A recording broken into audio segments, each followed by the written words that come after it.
This is the end of the beginning. Welcome to today's show. Well, they're openly admitting that billions of humans are going to die. They're just not telling you exactly why, of course. So we might as well just blame it on the climate, right? Now, I've covered this in the past, very recently actually, about the human extinction, the next mass human extinction that's taking place. There's tons of predictive programming out there from 60 Minutes that I'll show you later in the video. Many places talking about how humans are going to go extinct. And of course, they're going to blame it on the climate because they can get away with it. They aren't going to blame it on any type of poison that people are willingly going and lining up to take. They aren't going to blame it on that. They aren't going to blame it on all the chemicals they're dousing all of us with on a day-to-day basis in our food, in the air, etc., the quality of air. They're not going to blame it on the hurricanes and the weaponized weather that they're starting to wipe people out with. No. It's because there's a 2-degree Celsius rise in global temperatures, and that's leading to 1 billion human deaths. So be ready. You might die tomorrow. It's going to be 5 degrees hotter tomorrow, wherever you are. So you might just croak from it. So don't be surprised. Don't ask questions. It's the climate, right? It's not a certain poison you may have or a certain shedding that may have occurred that poisoned your own body from somebody else's. No, it's the climate. So if global temperatures reach 2 degrees Celsius above pre-industrial levels by 2100, like we'll be here then, it could lead to the 1 billion deaths. A new study has found researchers add that the richest humans would mostly be responsible for the climate change related deaths of mostly poor people. Has any truth ever, that is the most truthful statement I've ever read in an article. Let me just reread that. Researchers add that the richest humans would be responsible for the climate change related deaths. Amen to that. That's right, because the richest people are the ones who are killing all of us. The richest people are the ones who are poisoning all of us. And no, it's not because of their planes giving out carbon emissions. No, it's because they're tricking you and lying to you every day on the television set, telling you to do things that are not good for your body or for you or for your brain, your mental health, etc. In fact, they're actually giving you free poison and telling you to go take it. And they're going to give it to you because they're such great people. And people are doing it. I can't go into more detail about that, but I think we all know what I'm talking about, right? So the richest people are responsible for it. Oh, right, because they're flying around in their jets and they're doing all these things. Isn't it amazing? That is so truthful. So in 2020, a report found that climate change could displace 1 billion people by 2050. This is a lot worse. The study published in the Energy's Journal said that the oil and gas industry, which includes many of the most profitable and powerful businesses in the world, are both directly and indirectly responsible for over 40% of global emissions, affecting billions of people living in the world's most remote and low-resource communities. And of course, we see these climate enthusiasts, they're constantly talking about shutting down big business. Isn't it amazing all these big businesses and, they're all really just owned by the same people, right? And they're like, we got to shut down Exxon because of gas, but we could have, this other company that does lithium batteries and electric things. That's perfectly fine, even though we're not going to think about carbon emissions from making lithium batteries and what that might do, or the fact that lithium batteries explode when they get wet. So when you're driving an electric vehicle and it blows up, we'll never report it on the news because we don't want you to realize what's really happening, right? So it's amazing that people buy into this. What's even more amazing is that they use propaganda like this so that they can get you away from oil and gas, right? So they blame oil and gas, say we have to get off that so we can get enslaved more. But the reality of it is people are dying, millions are dying, billions are dying, because a lot of people willingly did certain things to themselves and continue to do so. But again, dumbed down time period, these people look up and worship the rich, right? How much programming is out there about how we should all strive to be rich? How we all, Cribs, remember that show? Look what they have. Oh, they have 5 cars. Oh, they have 6 golden toilets. Oh, wow, that's so great. Who gives a rat's you know what? Well, these people do, and that's why we're in the predicament we're in. You can blame them. But unfortunately, we're all in this together. Just these people actually think that they're the people who are causing the problems are actually going to be the ones that help with the problem. In reality, it's problem, reaction, solution. They're creating the problem. We're reacting to the problem, and they're coming in with the solution. But what we need to do is not react to their problem. In fact, we need to make sure that they stop causing problems. But unfortunately, that doesn't seem to be happening. So this mass extinction thing has been a narrative they've been talking about for quite some time. And they want you to be prepared for a mass extinction so they can blame it on the climate. Even 60 Minutes and the World Economic Forum have let us know that people are going to die because it's 2 degrees hotter. In what year will the human population grow too large for the Earth to sustain? In 1970, the planet's 3.5 billion people were sustainable. Today, wild plants and animals are running out of places to live. The scientists you're about to meet say the Earth is suffering a crisis of mass extinction on a scale unseen since the dinosaurs. Too many people, too much consumption, and growth mania. You seem to be saying that humanity is not sustainable. Well, humanity is not sustainable. To maintain our lifestyle, yours and mine, basically, for the entire planet, you'd need 5 more Earths. Not clear where they're going to come from. Humanity is very busily sitting on a limb that we're sawing off. When the population bomb came out, you were described as an alarmist. I was alarmed. I am still alarmed. All of my colleagues are alarmed. The alarm Ehrlich sounded in '68 warned that overpopulation would trigger widespread famine. Rate of extinction is extraordinarily high now and getting higher all the time. I don't think you'll find a scientist that will say we're not in an extinction crisis. Today's rate of extinction is up to 100 times faster than is typical in the nearly 4 billion year history of life. These peaks represent the few times that life collapsed globally, and the last was the dinosaurs, 66 million years ago. There are 5 times in Earth's history where we had mass extinctions. And by mass extinctions, I mean at least 75%, 3/4 of the known species disappearing from the face of the Earth. Now we're witnessing what a lot of people are calling the 6th mass extinction, where the same thing could happen on our watch. I and the vast majority of my colleagues think we've had it, that the next few decades will be the end of the kind of civilization we're used to. The 5 mass extinctions of the ancient past were caused by natural calamities. Today, if the science is right, humanity may have to survive a 6th mass extinction in a world of its own making. Our generation has reached a turning point, confronted by truly existential problems: climate change, exploitation of nature, nuclear possible incidents, or even worse, extreme poverty and viruses. They all can lead to an extinction of large parts of our global population. Dear friends, scientifically, this is not a climate crisis. We are now facing something deeper: mass extinction, air pollution, undermining ecosystem functions, really putting humanity's future at risk. This is a planetary crisis.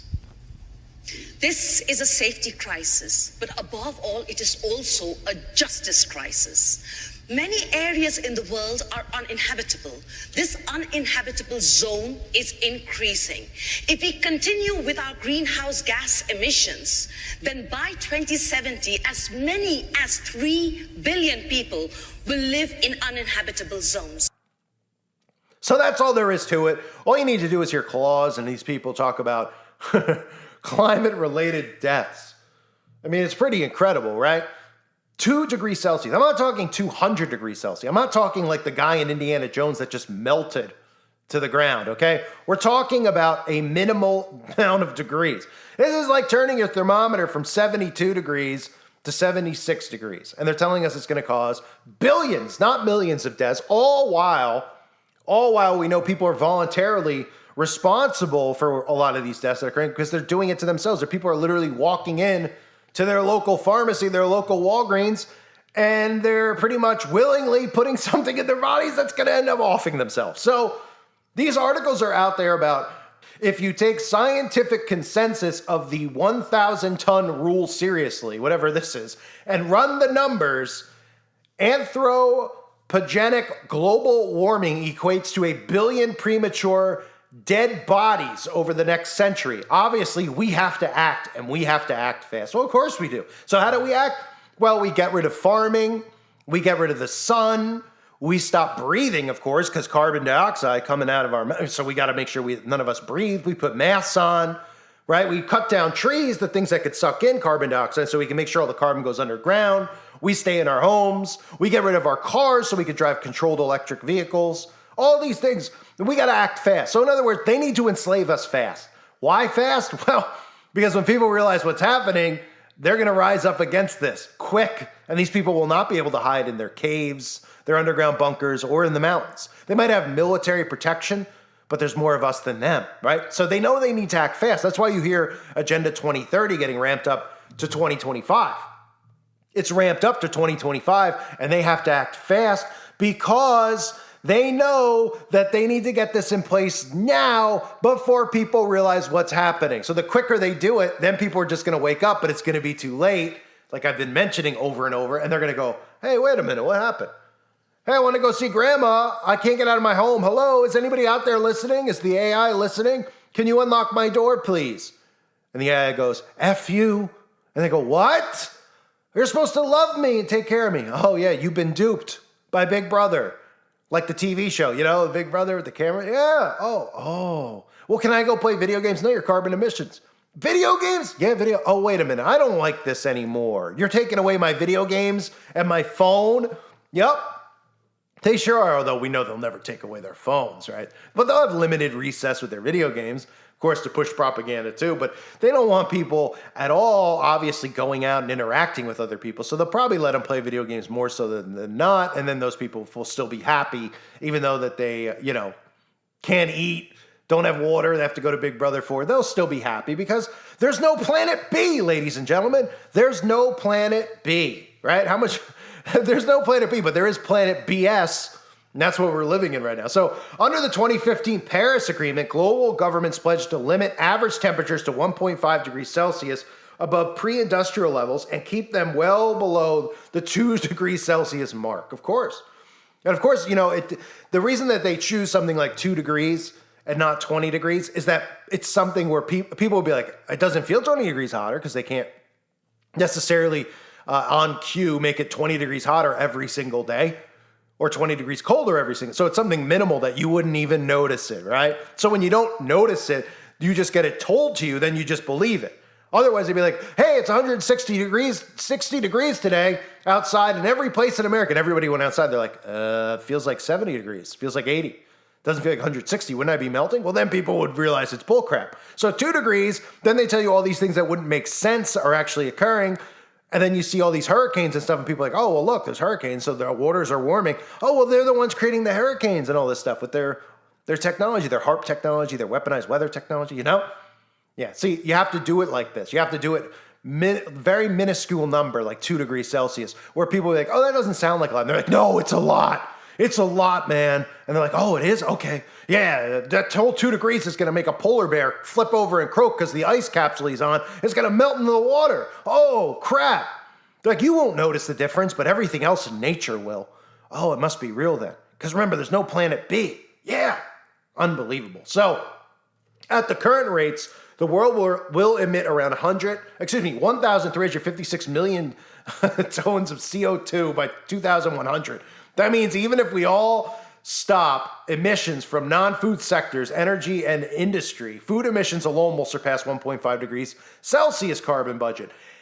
And then it goes on to say, and have a 67% chance of staying below 2 degrees Celsius temperature, rise above pre-industrial levels. We can only emit 49 billion tons of CO2 from all non-food sectors. So again, mentioning the food and how we need to get our food, the carbon food emissions down is another way of saying, let the government take control of the food supply. We can't grow food. We can't have meat. I mean, it's amazing. Can anyone not see this? Hi. I mean, I don't understand. I really don't. I mean, I understand how dumb people are, but how dumb do you have to be? Like, shouldn't even the dumbest of people be able to get this? 2 degrees more Celsius. And suddenly we need to kill all the cattle. We need to stop living the way we're living. We all need to stay inside. Nobody sees how this is an enslavement agenda. Nobody sees how they've been telling us about mass extinctions all at the same time period, conveniently, that people are willingly poisoning themselves, right? Yeah, I don't know if they correlate with one another. There's going to be a lot of billions of people dying. Oh, they need something to blame it on, because somebody's going to notice when both their parents are dead in their bed. And then they go, well, it's climate change. We don't need to do a biopsy. Oh, it's the biopsy. The biopsy says climate change. Oh, it does? How do you know? Well, his balls were about 2 degrees hotter Celsius, so his whole body just combusted. Oh, okay. Oh, sorry, Uncle Frank. We'll miss you. Love you, Uncle Frank. Right? I mean, hi. This is common sense speaking. Everything they're doing is what they call a work. It's really psychological abuse. They're preparing you for mass extinction. They're telling you mass extinction is going to happen. Then it happens. And then what do you blame it on? You blame it on the climate. That way you never blame it on a mass poisoning, right? You just blame it on 2 degrees Celsius is the reason that somebody got a brain Alzheimer's. Oh, did you know that the climate is causing so-and-so's brain to get a tumor because it's 2 degrees hotter? You'll hear all this propaganda. All the same symptoms of things that people have suddenly had happen to them, right? Spike in Alzheimer's, spikes in Parkinson's, all stuff I'll cover over on the website, and I have covered for years over on uprisingrevival.com. If you want to learn more about it, learn about it there. But I think you know what I'm correlating at here, right? As to what they're blaming it on when it's really something else, and a lot of other things being factored in. But sooner or later, obviously, this has been something that's been documented over the last year. They're coming out and saying, is climate change causing the flu? Is climate change causing this? Is climate change causing diarrhea? Is climate change causing you to have a bloody nose? Is climate change causing you to have brain tumors? Is climate change causing you to forget things, right? Just like over in Maui, right? What was it called? Brain freeze or dead brain? They're blaming, oh, did you know that people over there are having mental health problems from the fire? They're thinking all these things happened when they didn't. It was just a wildfire. Oh, okay, how convenient, right? So blame it on the climate, folks, because there's no planet B. They're just trying to depopulate. I mean, all these people have openly talked about this issue with how many people we have here, right? And we need to get rid of them. Pretty much, that's the equivalent of like listening to Gates, Ted Turner, all these guys openly talk about how we need to get population control, get the number down, the Georgia Guidestones, et cetera, right? It's the equivalent of somebody coming on TV going, I am going to murder all these people at this specific place on this specific day. And then us going, oh yeah, let him walk free, right?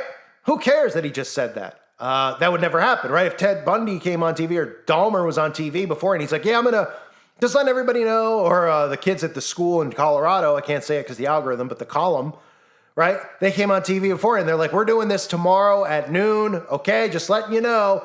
People would be like, well, we got to stop it. We got to do something. These people come out and they're like, we need to get rid of people. The problem with the world is people. There's too many people. Yet everybody who's driven across the country sees how much open land there is. There's too many people. We got to get rid of them. And nobody goes, yeah, we should probably arrest these people. Because they're saying they want to get rid of the population. They're not saying they want to get rid of Doug up the street. They want to get rid of all humans. So being that we're humans, maybe we should stop these psychopaths, right? No, they can openly say that. Then when all these things happen that have been happening, they're the face of it, right? Bill Gates, the face of the climate agenda. Bill Gates, the face of the magic potions. Boy, wants to block the sun, wants the carbon vacuum, et cetera, wants to get chips in you. I mean, pretty amazing, right? These people should be arrested. They would be if somebody came out and flat out said that they wanted to, commit a specific crime at a specific time at a specific place. Well, they're pretty much telling you that because their faces are in front of all these events that keep happening. So it's the equivalent of saying, I'm going to commit this crime on this day at this place. While they show up saying, we want to depopulate, and then coming out and being like, hey, go get this. Hey, go take that. Hey, we got to do something about cows and about food and about all these things. We got to stop it from happening. Oh, they're telling you that they're going to kill you, and they're taking credit for it, and they're getting nothing is happening to them. Nothing is happening to them. So, folks, get ready for the mass extinction. It's us that they're going to extinct. That's what the climate agenda is. And, of course, blaming every single thing that they do on the climate, because then you can't question it. And that's what it's all about. Reminder, check out my other channels. If you haven't yet, please subscribe now. They're linked below. I'll mention again, uprisingrevival.com. Please subscribe to the website if you haven't. Please join us. $2.99 a month, troll-free, uncensored content about real, stuff that people need to hear. You can't talk about it here on YouTube. You will get an automatic strike. I hope to see more people over there. I thank everyone who is here. Hope you're all doing well. God bless all of you, as always, and your families.